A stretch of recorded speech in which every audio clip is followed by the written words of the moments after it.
Kemudian dalam sebuah hadis riwayat Bukhari dan Muslim dari Ali bin Abi Thalib radhiyallahu anhu dari Nabi sallallahu alaihi wasallam, Nabi sallallahu alaihi wasallam bersabda, khairu nisaiha Maryam ibnatu Imran wa khairu nisaiha Khadijah.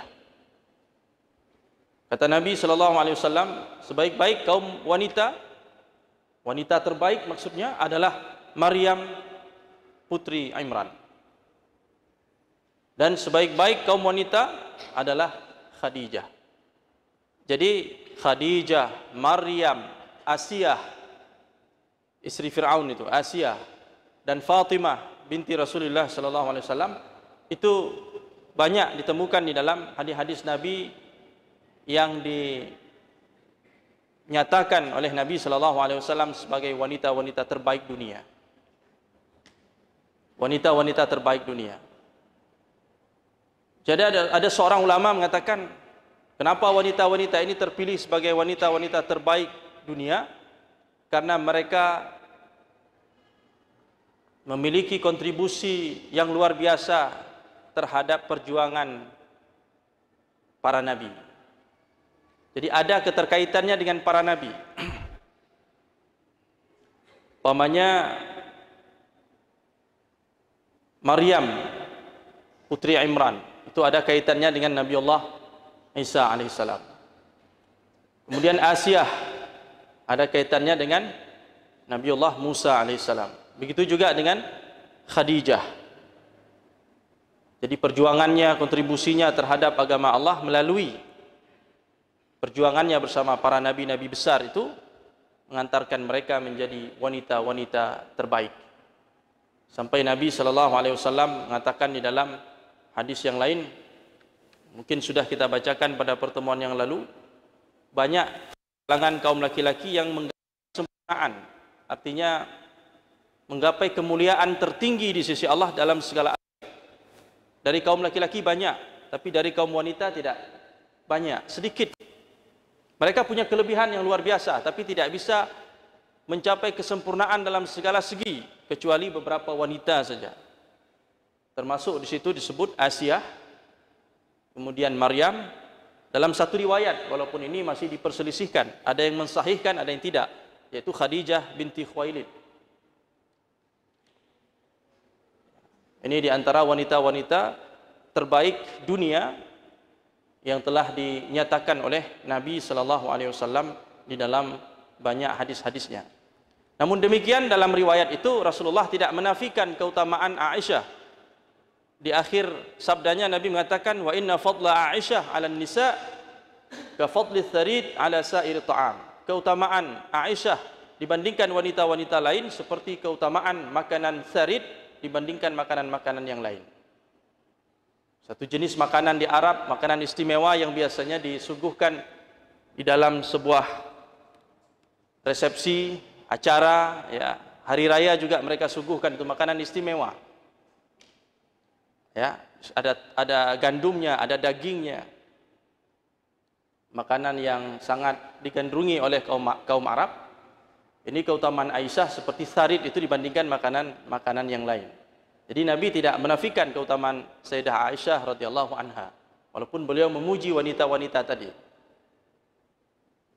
Kalau kita melihat dalam perjuangan Nabi sallallahu alaihi wasallam itu Sayyidah Khadijah bersama Rasulullah itu periode Mekah, periode perjuangan yang luar biasa dalam kondisi kaum muslimin masih minoritas. Kalau dalam perjuangan ibaratnya seperti perjuangan merebut kemerdekaan.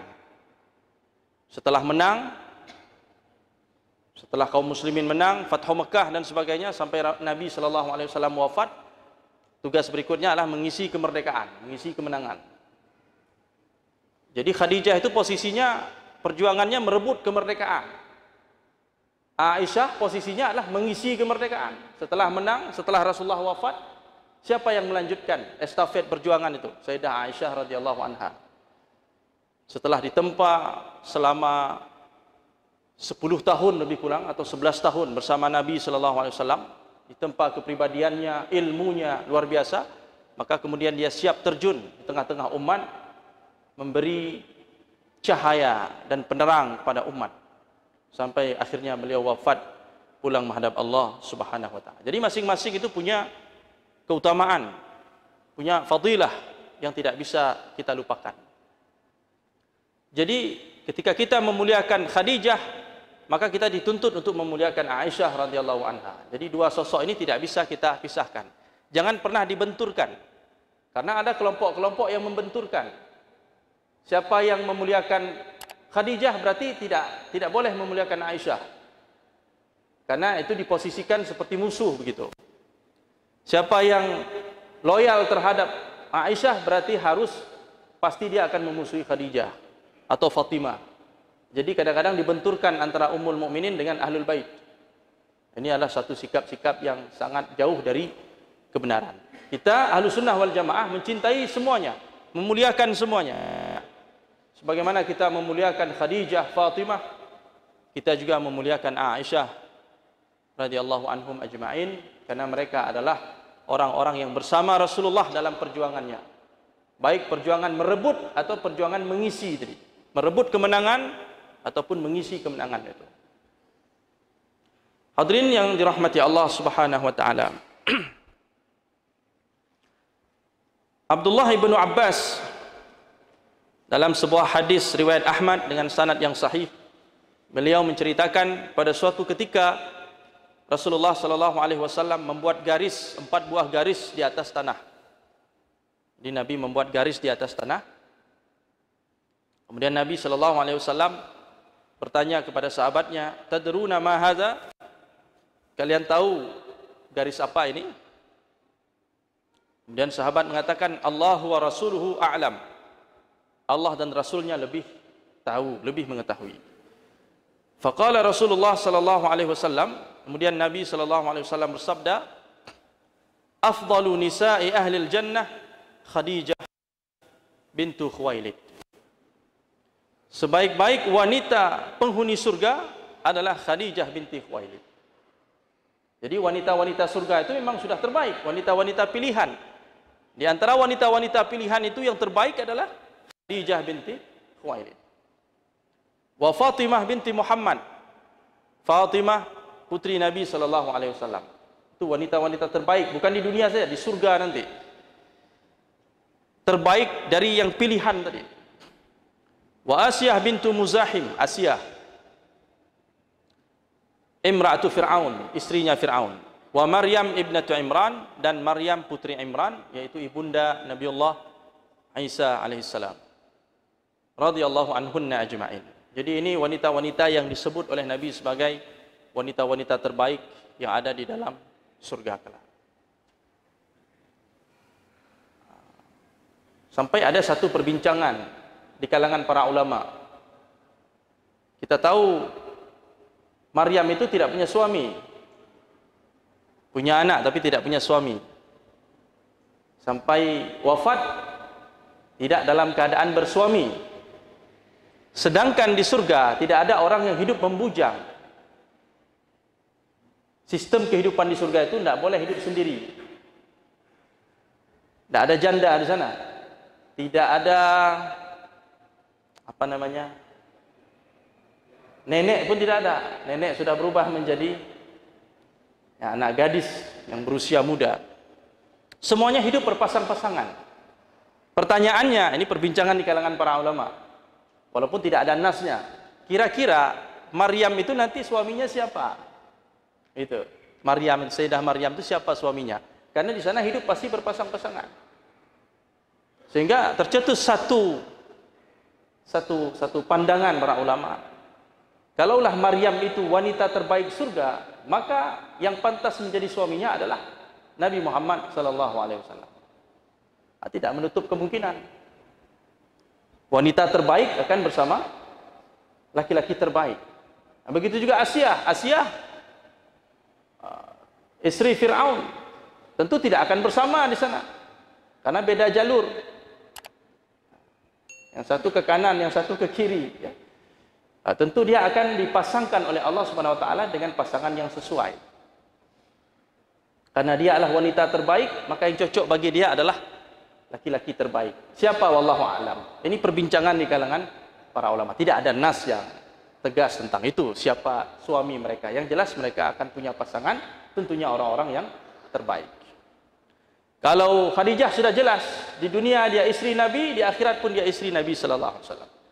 Begitu juga Ummul Mukminin yang lain.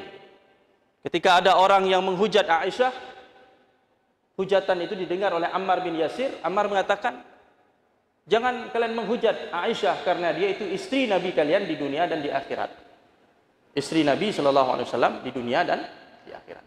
Jadi Ummul Mukminin itu sebagaimana mendampingi Nabi sallallahu alaihi wasallam di dunia, mereka akan mendampingi Rasulullah nanti di surga kelak. Dipertemukan oleh Allah. Karena di dunia mereka memilih Allah dan Rasulnya. Nabi sallallahu alaihi wasallam pernah mengumpulkan mereka, para Ummul Mukminin itu, dikumpulkan semuanya. Nabi tanya kepada mereka, kalian pilih mana? Pilih hidup bersamaku atau kalian ingin hidup bebas menikmati kenikmatan-kenikmatan dunia? Kalau kalian memilih dunia, maka aku akan menceraikan kalian baik-baik. Jika kalian memilih Allah dan Rasulnya, maka hiduplah bersamaku. Nabi meminta kepada istrinya untuk bertanya kepada orang tua mereka. Silakan Khadijah tanya dengan Abu Bakar. Musyawarah dengan keluarga. Mau hidup bersama Rasulullah dengan segala perjuangannya atau mau bebas?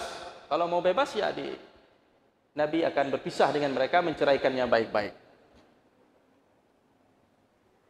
Kata Aisyah ketika itu, ini tidak perlu ditanya. Dan kami tidak perlu bertanya kepada keluarga-keluarga kami. Kami memilih Allah dan Rasulnya. Jadi sepakat semua istri-istri Nabi itu memilih Allah dan Rasulnya. Berarti kalau sudah memilih hidup bersama Rasulullah, harus siap dengan segala resiko.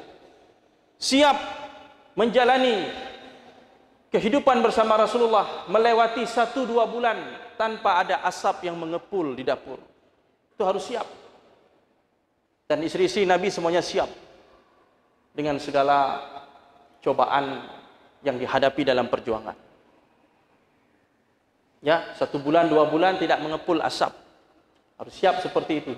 Hidup apa adanya bersama Nabi sallallahu alaihi wasallam. Karena mereka telah memilih Allah dan Rasulnya di dunia ini, maka Allah Subhanahu wa taala mempertemukan mereka dengan baginda Nabi sallallahu alaihi wasallam di akhirat kelak.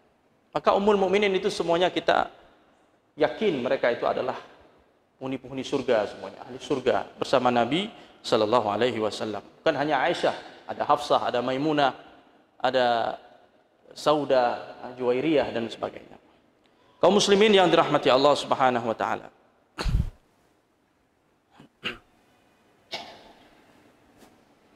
Dalam riwayat yang lain dari Anas bin Malik radhiyallahu anhu, Nabi sallallahu alaihi wasallam bersabda, "Hasbuka min nisa'il alamin Maryam ibnatu Imran wa Khadijah bintu Khuwailid wa Fatimah bintu Muhammad wa Asiyah imra'atu Fir'aun."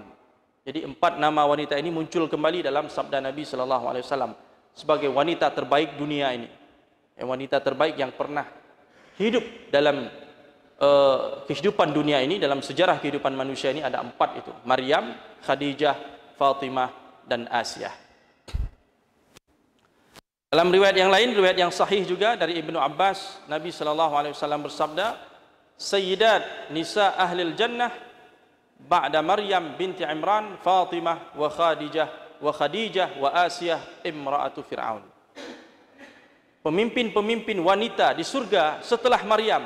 Berarti kalau menurut riwayat ini Maryam itu yang tertinggi. Setelah Maryam adalah Fatimah, kemudian Khadijah, kemudian Asiyah. Jadi Nabi sallallahu alaihi wasallam menyampaikan sabda-sabda ini setelah Sayyidah Khadijah wafat. Jadi menunjukkan al-wafa, kesetiaan Nabi sallallahu alaihi wasallam kepada istrinya itu. Yang tidak pernah lekang walaupun Nabi sallallahu alaihi wasallam sudah lama berpisah dengan Sayyidah Khadijah radhiyallahu anha.